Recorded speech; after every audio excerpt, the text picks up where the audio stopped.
Hasbunallah wa ni'mal wakil. Siapapun yang hidup di dunia pasti akan menghadapi yang namanya ujian. Walaupun kita sudah tamat sekolah, masih ada ujian? Masih? Ujian hidup. Ujian hidup. Allah Azza wa Jalla menguji kita dengan ujian yang enak-enak atau yang ndak enak. Dua-duanya. Ujian yang enak itu contohnya apa? Sehat. Apalagi? Rizki lancar. Itu contoh ujian yang enak. Kalau yang ndak enak, sakit. Apalagi? Rizki seret. Allah Azza wa Jalla akan menguji kita dengan ujian yang enak-enak dan yang tidak enak-enak. Wa nabluukum bisyarri wal khairi fitnah. Kami akan uji kalian wahai umat manusia dengan yang buruk dan yang baik sebagai bentuk ujian untuk kita semuanya. Dan ujian ini akan menimpa siapapun. Enggak peduli apakah dia beriman atau tidak beriman. Enggak peduli apakah dia sholat atau tidak sholat. Enggak peduli apakah dia orang Islam atau orang kafir. Pokoknya semua manusia akan menghadapi ujian. Loh terus apa bedanya? Kalau orang yang beriman diuji, orang kafir juga diuji. Orang yang sholat diuji, yang tidak sholat juga diuji. Terus bedanya apa? Bedanya adalah sikap yang akan diambil oleh dua jenis manusia itu. Bagaimana orang yang beriman menyikapi ujian dan bagaimana orang yang tidak beriman menyikapi ujian. Berarti bedanya apa? Sikap. Orang yang beriman ketika dia mendapatkan ujian yang berat sekalipun, ketika dia mendapatkan ujian yang tidak enak, ketika dia mendapatkan musibah, ketika diuji sakit berat, maka dia akan segera menyadari bahwa antara nikmat Allah dengan musibah yang Allah timpakan kepada kita, banyak mana nikmatnya. Wa in ta'uddu ni'matallahi la tuhsuha. Kalau kalian berusaha menghitung nikmat Allah, tidak akan kalian mampu untuk menghitungnya. Karena saking banyaknya. Musibah yang menimpa kita itu masih bisa dihitung dengan jari-jari tangan kita. Tapi nikmat yang Allah berikan kepada kita banyak banget. Makanya orang yang beriman, seberat apapun ujian yang Allah timpakan kepada dia, dia nggak akan berkeluh kesah. Tapi justru dia selalu positive thinking. Apa positive thinking? Husnudzon. Berprasangka baik, berpikiran positif. Apalagi kalau berhubungan dengan Allah. Tidak boleh Bapak Ibu yang kami hormati kita suudzon kepada siapa? Kepada Allah. Tidak boleh. Suudzon siapa? Berprasangka buruk. Karena Allah Maha Baik. Innallaha thayyibun. Salah satu nama Allah yang mulia, salah satu Asmaul Husna, At-Thayyib, yang Maha Baik. Allah itu nggak ada buruknya. Ketahuilah jamaah yang kami hormati, dunia yang kita tinggali hari ini, kenikmatan yang ada di dalamnya itu intinya cuma 3 tok. Kenikmatan duniawi intinya cuma berapa? 3. Kalau kita sudah dapat tiga-tiganya, itu berarti kita sudah dapat seluruh kenikmatan dunia. Mari kita dengarkan apa yang dituturkan oleh Nabi kita Muhammad sallallahu alaihi wasallam. Dalam sebuah hadis yang diriwayatkan oleh Imam At-Tirmidzi, dan beliau mengatakan hadis ini hasan. Dan kata Syekh Al-Albani juga sama, hadis ini hasan. Kata Rasulullah sallallahu alaihi wasallam, "Man asbaha minkum aminan fi sirbihi." Barang siapa di antara kalian yang hari ini bisa tinggal di rumah dalam keadaan aman. Yang kedua, mu'afan fi jasadihi, tubuhnya sehat.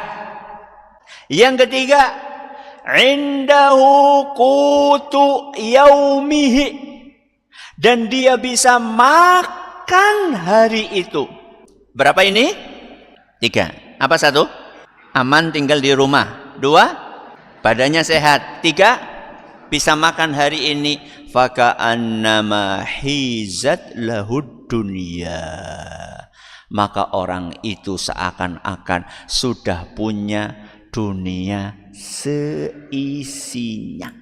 Pertanyaan saya, hari ini jenengan tiga-tiganya punya apa enggak? Ya wis, sugih kabeh. Mari kita bahas satu persatu. Yang pertama, aman tinggal di mana? Di rumah. Salah satu kenikmatan yang luar biasa yang sering kita lupakan adalah kita bisa tinggal bersama keluarga di rumah dalam keadaan apa? Aman. Jenengan pulang ke rumah bisa ketemu istri, bisa ketemu anak, bisa ketemu orang tua, bisa ngumpul di rumah lengkap. Itu nikmat yang luar biasa. Coba sekarang kita, rumah masih ada, keluarga masih ada, kok sering ngeluh? Mana syukur kita kepada Allah subhanahu wa ta'ala? Sekurang-kurangnya apa yang kita inginkan itu, kita masih punya rumah, kita masih merasa aman, kita masih tinggal bersama keluarga kita. Fabi ayyi ala'i rabbikuma tukadziban. Nikmat Allah mana yang akan kita dustakan lagi? Mbok yau kita ngelihat saudara-saudara kita yang di mana-mana yang ditindas, yang diusir, yang dibunuhi. Kita mendapatkan karunia yang luar biasa dari Allah subhanahu wa ta'ala. Stop, jangan banyak ngeluh. Tidak ada gunanya, tidak menyelesaikan masalah. Hanya menjadi salah satu ciri kufur nikmat. Yang kedua, sehat jasmaninya. Coba saya tanya sama jenengan, ketika kita lagi diuji sakit sama Allah subhanahu wa ta'ala, coba berpikir 2 hal. 1, bandingkan antara anggota tubuh yang sehat dengan yang sakit, lebih banyak yang mana? 1 nggih. 2, antara umur sehat dengan umur sakit, lebih panjang mana? Ya wis. Apa yang ketiga? Bisa makan hari itu. Subhanallah. Indahu qutu yaumihi, punya makan untuk hari itu. Rasulullah sallallahu alaihi wasallam tidak mengatakan indahu qutu sanatihi. Dia punya tabungan, punya makanan yang bisa dikonsumsi 1 tahun ke depan. Enggak. Nabi cuma mengatakan apa? Bisa makan hari itu. Makanya Rasulullah SAW kasih perumpamaan buat manusia burung. Lau annakum tawakkaltum 'ala Allahi haqqa tawakkulih la ruziktum kama yurzaqut thair. Seandainya kalian wahai para manusia bertawakal sebenar-benarnya, niscaya kalian akan mendapatkan rizki seperti burung mendapatkan rizki. Bagaimana burung wahai Rasul? Taghdu khimasan wa taruhu bitanan. Burung itu ketika pagi hari keluar dari sarangnya dalam keadaan perut kosong. Ketika rizki kita lagi berkurang, maka siasatilah dengan mencari keberkahan. Kenapa Ustadz kok kita cari keberkahan? Karena kalau rizki kita walaupun sedikit diberkahi sama Allah, maka akan cukup bahkan lebih. Caranya pripun Ustadz? Caranya 1, syukuri. 2, latihan sederhana. Syukuri pripun Ustadz? Begitu dapat makanan, cepet-cepet apa? Alhamdulillah. Latih lisan kita untuk bersyukur kepada Allah Subhanahu wa taala. Cepet-cepet ucapkan alhamdulillah. Jazakumullahu khairan. Disyukuri. Jadi kalau disyukuri itu akan ditambah. La in syakartum la azidannakum. Kalau kalian syukur, aku pasti tambah nikmat itu. Yang kedua, latihan sederhana. Rasulullah SAW itu hidupnya mewah apa sederhana? Sederhana. Saking sederhananya, pernah suatu saat tanya kepada Aisyah, wahai Aisyah, ada makanan buat sarapan? Tidak ada wahai Rasul. Sama sekali tidak ada. Apa kata Rasulullah SAW? Idzan inni shaim.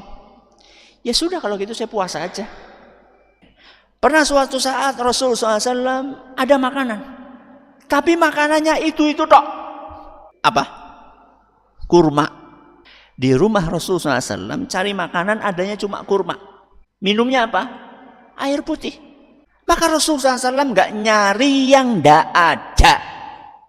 Yang ada dinikmati. Berapa lama Rasulullah SAW dahar kurma dan air putih? Salasa ahillah, 3 bulan. Nggak ngeluh Rasulullah SAW. Hidup sederhana.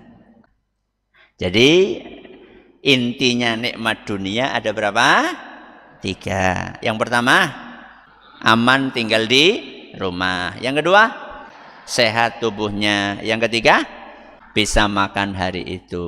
Mari kita banyak bersyukur kepada Allah Subhanahu wa taala. 3-tiganya bisa kita nikmati. Kita akhiri subhanakallahumma wa bihamdika asyhadu an la ilaha illa anta astaghfiruka wa atubu ilaik. Assalamualaikum warahmatullahi wabarakatuh.